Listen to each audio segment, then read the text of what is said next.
to the Happy Healthy Days podcast. This is Barbie Dupuy, your host, and I'm here with my co-host, Carly. Hey, everybody. And we're excited to be back. It is officially the holiday season, so that for a lot of people usually is the start of weight gain season.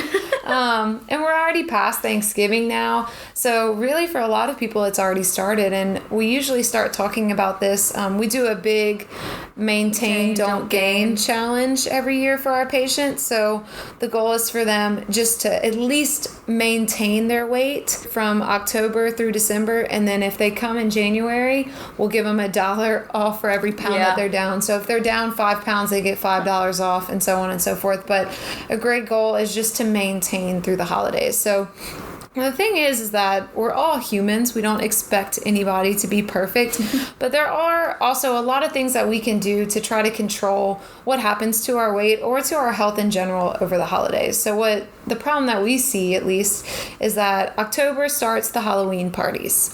So you have a Halloween party, you go out drinking, or your kids go trick-or-treating. I was going to say, you take the candy from them, but then you eat it all yourself. Or what happens is you're at work and there's a big candy bowl at the office that every time you walk past it, you're grabbing candy and eating it. So those little calories start to add up in October. And then Thanksgiving comes around. You go back home for the holidays. So mom and dad are cooking all the time. So you're eating these really rich meals. And then there's obviously Thanksgiving Day. And at that point, people, if you think about Thanksgiving is one day out of the year. So if you kind of ate whatever you wanted on that one day, it's really not the end of the world. Yeah, it shouldn't mess you up that much. But that's really not what people do. They eat bad for Thanksgiving lunch, and then they feel so gross. They've already blown it for that day. So then they kind of give up for whatever they eat that night. And then the next day is Black Friday. So a lot of people go out shopping, and so you're just going to pick up fast food.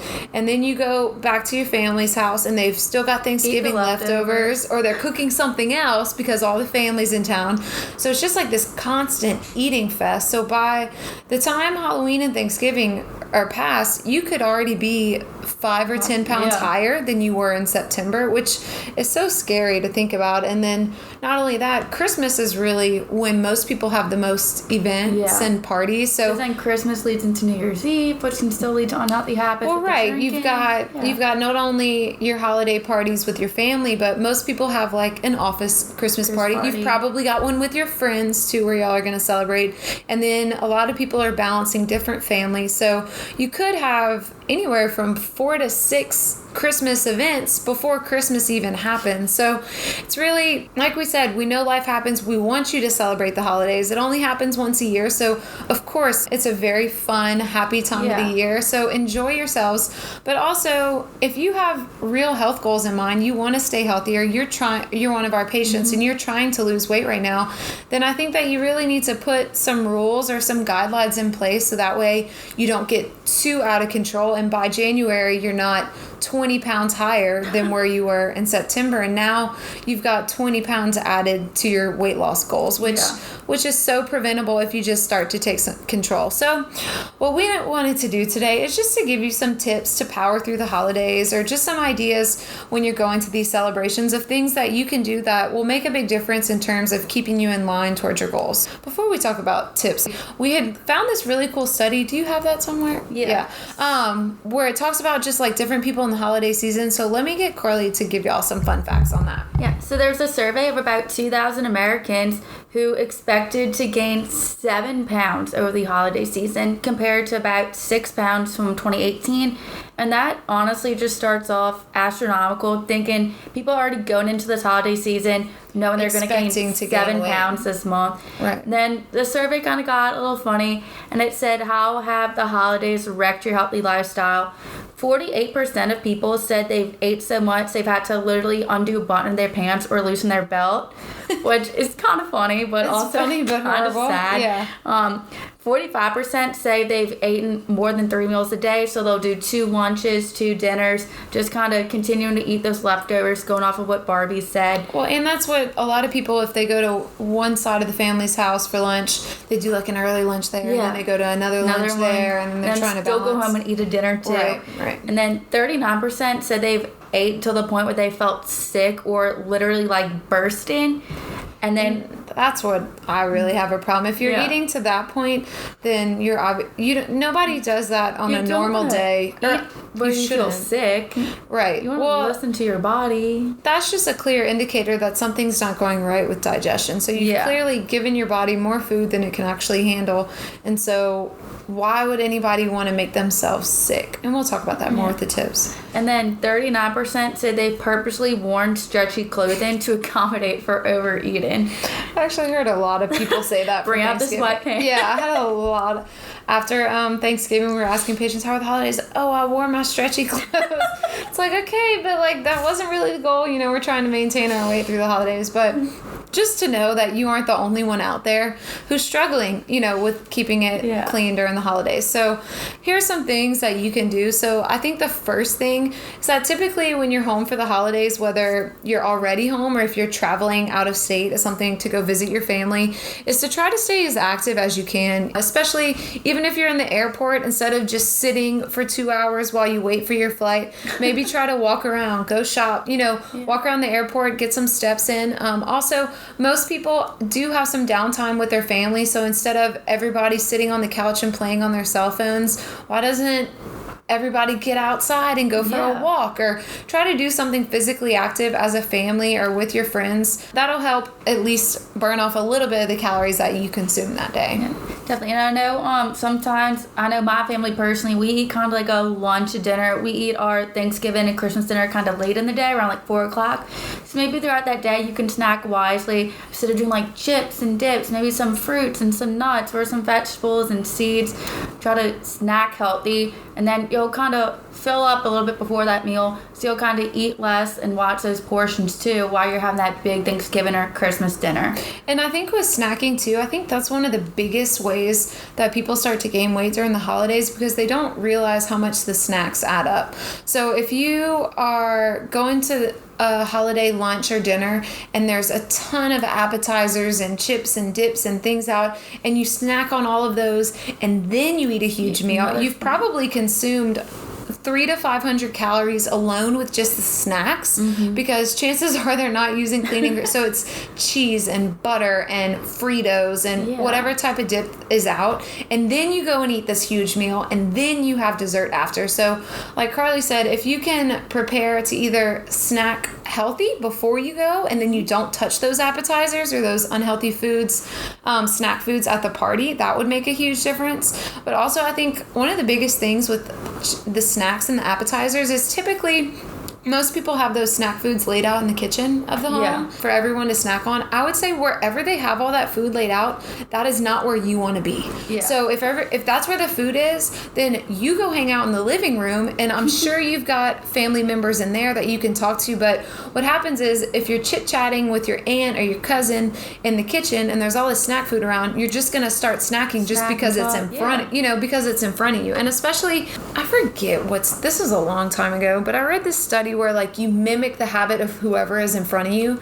So if you're talking to great Aunt Susie and she's talking to you about something and she's snacking on chips and dip, then what you're going to do is you're going to start to mimic her actions and snack on it, whether you really actually are hungry for it or not. So being careful with the snacks, I think, is a great tip. Another big one would be to watch the portions of whatever you're eating. So we just talked about like when people eat so much that they feel sick, and I get it. There's all these food, Carly and I, we're both from South Louisiana too, okay? We get it. You have all these great foods around, and sometimes they're foods that are only cooked for the holidays. So you feel like you need to eat a ton of them. Well, chances are you're at least 20 to 30 years old. So you've been eating these foods for 20 years, okay? You've had them a long time. You know what they taste like. So you really don't need a huge portion, but I think what most people want is they just want to taste it. So I'd encourage you to put a tiny like a teaspoon, a little tiny portion of everything on your plate, and start there, because what happens is you have, say, you've probably got turkey, ham. If you're in the South, you got some kind of seafood something too. So you've got really like 3 main courses, plus like 4 sides, a potato, mashed potato, green bean casserole. You've got all these different sides, and then there's like something else that somebody else brought, or a dip that you want to try. So you start serving yourself these big portions at first, and then by the time you get to the end, you're like, oh, well, I can't even have that side because I don't have enough room left on my plate. So we've got a problem. So I would serve yourself these tiny little bits, figure out what is the best food on your plate that you like the most, and then go back and get more of that one item instead of having a ton of everything. Yeah, would be my suggestion. We actually had a office Thanksgiving, and kind of what me and Barbie did is we ate the salad first. We got our greens in, our veggies in, and then we like started with the protein, and then we would touch all the sides. So even kind of starting with the healthy things first, then and get your body a little bit full on that, and then just kind of having like a taste of each side, and chances are you're gonna be satisfied on that. So that's a great way to, I don't know, redo your thinking on how you do holiday meals. Another huge thing is here in the South, we understand, and a lot of our patients that we're asking about holidays, and they're like, oh gosh, all my family's coming in and I've got to cook for everybody. So if you're the cook, you're in a different position, because not only are you going to work with eating the meal, but you've got to do taste testing to make sure that what you're cooking tastes good. Tastes good. But I would encourage you to get somebody else to do your taste test for you. I know that you obviously want to taste it yourself, but a lot of times by the time somebody's done cooking something, they've almost had like a third of a portion of that, whatever that food is, just from taste testing alone. So trust your husband or trust your child or whoever it might be to taste test for you, and that would save you some calories as well. And another thing is, if you're the baker, I know we all have a sweet tooth around the holidays. There are some good, especially me, healthy substitutes that you can modify. Instead of doing butter, you can do applesauce, bananas, or pumpkin puree. That's really good butter substitute. Instead of doing sugar, you can do stevia or monk fruit as a sweetener. Instead of frying something, don't do the deep fried turkeys. Just do the normal baked turkeys. Or you can like steam your fish. I know my family used to do fried shrimp for Christmas. Now we do boiled shrimp. So just little simple things like that too can make a world of a difference as well. Awesome. Another big one I think is trying to bring a healthy dish yourself. So even if you're not the main cook of the event, if your aunt or whoever's hosting asks you to bring a side, try to bring something healthy. So we talked about our office Thanksgiving. Carly brought this huge, awesome salad. It was so good. It had like kale, butternut squash. It had Brussels sprouts, some pomegranate seeds, and actually homemade a dressing. Just did like a little bit of like maple syrup, apple cider vinegar, and some mustard and cayenne. And it was that simple. And it was so good. So that way, at least you're prepared and you know that there's going to be one healthy item there. Exactly. So even if everybody else brings something unhealthy, you know that you still have a healthy choice because you're bringing it yourself. Yeah. And then just other good holiday tips is, I know the holidays can stress us out. We're visiting family, we're traveling, but definitely make time to de-stress. We talk about that throughout our class, our orientation as well. You have to really make time for yourself. Make sure we are doing maybe some de-stress mechanisms, maybe meditating, reading your book at the end of the day, and making time for sleep. I know lack of sleep can kind of mess up our whole bodies.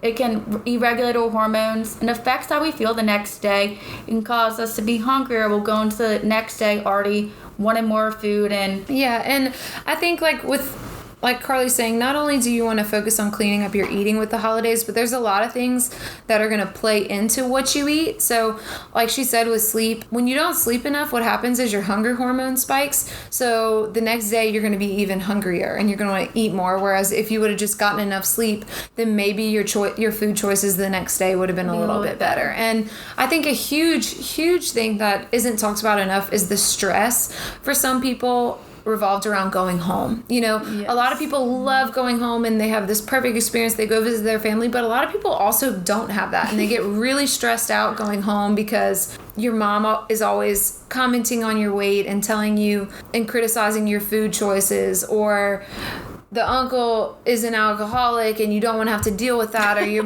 you don't get along with your brother, or whatever it might be. So I think trying to mentally prepare yourself for that before you go home and figuring out how you're going to handle certain situations and finding little ways to meditate. We always talk about the Headspace app or the Calm app. That Relax Melodies app. Relax Melodies. I got Carly on that. I use the sound machine every night to sleep. So trying to prepare those things ahead of time before you go home for the holidays so that way your stress doesn't overload. Another big holiday thing, I can't believe we haven't even mentioned this yet, is alcohol. Oh, yes. Especially here in the South, a lot of people, if you're not consuming alcohol right now, you're probably thinking you will. Yeah, for the holiday parties. And a lot of people are making these fancy cocktails and eggnog and different Christmas flavored drinks, I guess. But I think, if you're gonna drink, try to be smart about it. I think number one is try not to drink while you're eating. Yeah. When you have alcohol in the body, alcohol has first to burn properties. So what happens is your body's number one goal is to get that alcohol out of your system for energy and to digest that down before it touches your food. So for example, if you're drinking a big glass of wine with your Christmas meal, then your body, it really doesn't care about the meal. All it's trying to do is get that wine out. And so it's just going to store all of that food as fat because it doesn't have time to deal with it. So by drinking alcohol while consuming, you're really just increasing your chances of gaining weight. So if you're going to have a drink, maybe have a drink right when you get to the party. Wait a good 30 minutes to an hour before you eat your meal. So try to time that out right. And obviously, if you are going to drink, try to make the best choice that you can. Consuming, say, a liquor with water or a fruit-infused water. The more simple the drink, the better. Like Barbie said, you're going to drink. So you can do like vodka water with some lemons or limes. You can do tequila with even some lemon water. Just be smart. I like to make like a skinny margarita myself. I like to use like a good 1800 or Casamigos tequila. Put that I use like the monk fruit sweetener, some lime, like 2 limes and a fresh squeezed limes and oranges in it. Mm-hmm. And it's just a clean enough drink. But I'm also not going to get that sugar high and feel gross the next day after it. Lay off the simple syrups, the heavy mixers, and even like the carbonated mixers, like away from the soda water, the tonic water. And that's another thing with the carbonated beverages or drinking Cokes or Sprites, whether it's with alcohol or just alone, is you're messing with digestion. Yes. You already know that you're not going to be eating as well as you typically would. So adding those, whether it's alcohol and carbonated beverages or just the carbonated beverages alone, you're going to really mess yourself up if you drink those in combination with that meal. So that's another big thing to watch. Another thing, I think we briefly touched on this, talking about visiting our in-laws and hosting, is don't take the leftovers. If you're the one that hosts, let everyone else take them. Or even if you're someone that does not host, you don't need to take little to-go box with more unhealthy foods. And I think another thing too with leftovers is that if you're not taking leftovers like Carly just recommended, you might be staying at the house where the party is. Yeah. So you're going to be in the house where the leftovers live. So maybe trying to limit how much you go back for them. Or I think, say your mom or your parents are hosting, try to pick everything up, get it in the fridge and get it out of the kitchen, because the longer that it's out on display, the more people are just going to continue continue to pick at it. I think another huge tip, a lot of people, when it's a holiday, you're like, okay, well, I'm not going to eat breakfast because we're going to eat that huge lunch today at grandma's house. Those calories. So you try to say like, okay, if I'm going to be bad for this, then I'm not going to eat anything here. You should treat it like a normal day. So whatever you normally eat for breakfast, you should eat for breakfast. If you're having, say, lunch or dinner as that holiday meal, eat that, and then your other meal should be normal. And the reason why is if you skip breakfast, you're going to be twice as hungry for that Christmas lunch. So you're going to eat way more. So if you would have eaten breakfast, then you would have really, the calories are going to line up because you ate breakfast and then you're not going to eat as much as that lunch. Stick to your normal meal schedule. You should eat like every 3 to 4 hours, I think it is. So you, like how Barbara said, already skipping breakfast, you're already kind of hurting your body. Your body already wants you to eat more food. So when lunch or dinner comes, you're going to probably double what you usually eat. And also on the same note as that is don't eat I think we talked about this a minute ago. Don't eat multiple lunches and multiple dinners if you can. If you are having to go to multiple holiday parties, try to eat like a little taste of everything at one and then a little taste. So that way it evens out to one whole meal. So don't feel like you're going to upset anybody if you don't. Just let them know, oh, well, we just came from here and we just ate, so we're not that hungry, but I do want to try it. So I think a huge problem here in the South is that we feed to please, in a way. To please or to console. We show people we love them by feeding them. So you feel like if you don't eat mom's food, she's going to feel like you don't love her. And she's going to feel like, she's going to be like, well, why aren't they eating my food? in the kitchen all day. Right. And that, honestly, it's just a Southern thing. And we really got to outgrow that, So just let them know, look, I've been doing really great. I've got these health goals. I'm just trying to stick to them. But thank you so much. I'm so excited to see you. So focus it on spending time with them, not on eating their food, I think, is a huge thing. And then, during the holiday season, I know even sometimes you might have those slip-ups, but you don't want to abandon your goals after that. Kind of think of it as extra motivation for the next day. It's way simpler to just move on and make a healthier choice, tomorrow morning for breakfast. We always also might have this I'll start tomorrow mentality, which can pile up, kind of how we talked about, well, we already ate bad for Thanksgiving. We already know we're going to eat bad for Christmas. And we're just going to prolong these unhealthy habits. And that's how we end up gaining 7 pounds over the holidays. And that's what we see too, is people, they're thinking about losing weight in October, and they're like, oh, we got all this Halloween stuff coming up, and then Thanksgiving, and then it's November, and they're like, I still want to lose weight, but we have Thanksgiving coming up, and then it's December, but we have all this Christmas stuff coming up, so I'm gonna just wait till the new year.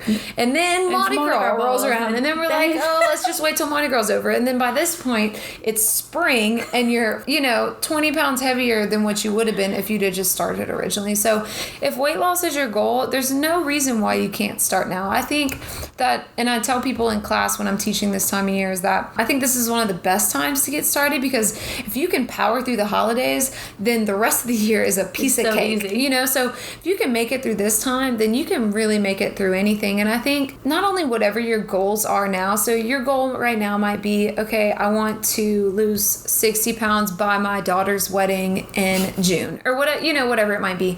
And I think you should have a goal specifically for the holidays of, I want to maintain my weight from now to January 1st. When I get on the scale January 1st, I don't want to have gained anything. Or I don't want to gain more than 2 pounds. Or I want to lose 5 pounds by January. So make a set goal for the holidays. And that's really all of those tips that we just talked about. It's going to make it so much easier for you to do those things whenever you have a specific goal in mind. Also, I think we led with this. I think, remember that you're human. It's okay to make mistakes. So if you set that goal and you eat grandma's pecan pie, or you do whatever over the holidays, it's not the end of the world. Just get right back on track after. We're human beings learning to have the mentality to control it and get back on track after we do that. Use it as motivation, not a setback. Yeah. I hope everybody has a really great holiday season. As always, the Aspen Clinic is here to help you throughout the holidays. So some supplements that I would maybe recommend to anyone looking to stay healthy. Digest and detox pack on the holidays. Our product spotlight for this month is $10 off, which we really never do, is the Digest and Detox pack. So it has all of our digestion focused supplements. So the total digestive enzymes, the fat sugar enzymes, our GI repair, the pre-probiotic, and our healing fiber. So everything you need to get digestion back on track. And especially we talked about all of the sugars and alcohol and things and carbonated beverages and things that can interfere with digestion. So it's a really, really important time of the year. So Digest and Detox pack for December, but other ones, the adrenal for stress would be a great one. I think also having the diuretic balance, because chances are you're going to be a little bit bloated. So eliminating some of that fluid retention. Also, a lot of people get really tired. You're staying up for all the parents out there who's staying up late trying to wrap Christmas presents or prepare for parties. Doing the injections or getting a little boost of energy is always helpful. So if you want some personalized recommendations, you can always come into the clinics, and we're happy to do that. But those are just some basic ones to get you through the holidays. But I think the big thing for everyone to remember is just be realistic. Try to set some goals and know what you want to do before you go into the party. Once you walk in, it's already too late. So have your game plan before before you get there. That way you can try to stay on track. And as always, we're here to help. So you can follow us or keep up with us on social media at the Aspen Clinic on Instagram or all of our Facebook pages. And we look forward to helping you get ready for the new year. So to everyone from the Aspen Clinic, all of our locations, have a very Merry Christmas and Happy Holidays. Happy holidays, everybody.